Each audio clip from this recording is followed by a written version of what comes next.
దేశంలో 24 లక్షల మంది విద్యార్థుల జీవితాలు జగదమాన్ని అని చెప్తా ఉన్నా.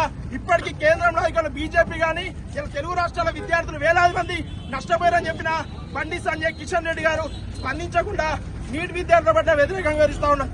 మీకు 5 ఏళ్ల పదవుల సంబరాలు కావాలన్నా లేదా విద్యార్థుల 60 ఏళ్ల ఉజ్వల భవిష్యత్తు కావాలని చెప్పి బండి సంజయ్ కిషన్ రెడ్డి గారు ప్రశ్నిస్తూ ఉన్నాం. వెంటనే మీరు నీట్ విద్యార్థుల సమస్యపై మాట్లాడబోతే ఇలా అడ్డుకున్నాం, మళ్ళీ పార్లమెంట్ సభ కూడా అడ్డుకుంటామని హెచ్చరిస్తా ఉన్నాం. అసలైన తొలి వెలుగు. ఫాలో వాట్సాప్ @తొలి వెలుగు official.